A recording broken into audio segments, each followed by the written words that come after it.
Bonjour à tous et bienvenue pour ce nouveau cours de cross-training à la maison. Aujourd'hui, on va enchaîner 4 Tabata. On va beaucoup travailler sur le renforcement de la sangle abdominale et également des lombaires. On va enchaîner 4 Tabata. Le premier, vous aurez du hollow hold. Le deuxième, des V-up. Le troisième, on sera sur du hollow rock. Et le troisième, on va venir travailler sur les lombaires, sur les back extension. Juste avant, on fera très peu d'échauffement, on travaillera énormément sur la mobilité et on viendra réveiller un petit peu les abdos. Pour le premier Tabata que vous aurez à faire, ce sera du hollow hold. Vous allez simplement vous placer au sol. On va voir les différentes options de travail. La première, ce sera le hollow hold simple. Départ, jambes tendues, les bras au-dessus de la tête. Et je viens tenir 20 secondes, le buste relevé, les épaules décollées du sol, les pieds décollés du sol. Je viens tenir 20 secondes, je relâche. 10 secondes de repos. Au fur et à mesure, votre position va se dégrader, c'est normal. N'attendez pas d'avoir mal au lombaire pour modifier votre position. Si vous n'arrivez pas à tenir le hollow hold, vous pouvez essayer en premier de ramener une jambe. Ça va légèrement soulager. Alterner en changeant de temps en temps. Si on a du mal à tenir la position, je reviens les genoux vers moi, les bras vers l'avant, mais toujours les épaules décollées du sol.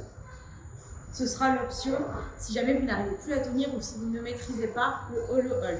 Vous allez donc faire un premier Tabata, donc 8 blocs de 20 secondes d'effort, 10 secondes de repos sur cet exercice-là. Une fois le premier Tabata terminé, on part sur le deuxième, vous aurez des V-up. V-up, je vous montre le mouvement de l'option la plus dure. On va partir en position de hollow hold et on va venir se grouper en position jambes tendues et contact des mains soit au tibia, soit au niveau des pieds. On va envoyer les bras pour prendre de l'élan, toucher et redescendre en position de hollow hold. Maximum de répétitions ici. Si on a du mal sur ce mouvement, on va se placer sur les coudes et on va venir alterner. Je vais travailler en chaîne croisée, bras droit et jambe gauche, toujours jambes tendues. Vous pouvez aller soit toucher le pied, soit toucher le tibia. Et on vient faire le maximum de répétitions possible. Ici, même travail, on vient faire 8 blocs, 20 secondes d'effort, 10 secondes de repos. Le troisième Tabata que vous aurez, ce sera du hollow rock. On reprend la position de travail en banane, mais cette fois-ci, on ne va plus rester en statique. On va venir faire le balancier.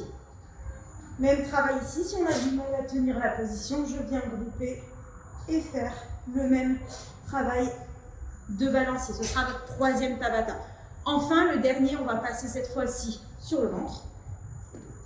Position inverse du hollow hold. Pendant 20 secondes, je vais venir décoller la poitrine et les pieds en gardant toujours les jambes tendues et les pieds serrés. Toujours le regard fixé au sol. Je viens décoller, je tiens la position 20 secondes. Jamais on ne lève la tête ici pour ne pas mettre de tension dans les lombaires. Je regarde toujours au sol, je relâche pendant 10 secondes et à nouveau, je viens monter le plus haut possible. Ce sera votre dernier Tabata. Pour la mobilité un petit peu avant de commencer, simplement on va venir réveiller un peu la colonne vertébrale, un peu tirer les abdos. On va partir en position de prière. On vient rester 10 à 15 secondes, puis on va venir appuyer dans les mains pour venir envoyer le bassin au sol. Et là, on va essayer d'envoyer le bassin au sol. Vous pouvez avancer légèrement vos bras, fléchir les bras un petit peu, poitrine sortie. Le but ici, c'est de ne pas avoir les fessiers contractés, de relâcher les fesses et de venir sortir la poitrine en gardant le bassin en contact avec le sol. Okay, donc ça ne va pas. On va bien mettre le bassin en contact avec le sol. 10 à 15 secondes, on relâche. Si on peut, on essaye de ramener un petit peu les mains vers soi. Et même chose, on vient faire 4 passages de 10 à 15 secondes. Ici, en essayant d'abaisser les épaules et en gardant le bassin toujours en contact avec le sol. Le but, ici, sur ces 4 Tabata, ça va être de rester le plus régulier possible. Donc, si vous avez un maximum de répétitions à faire, essayez de faire toujours le même nombre de répétitions sur les 20 secondes de travail. Voilà, je vous dis à demain.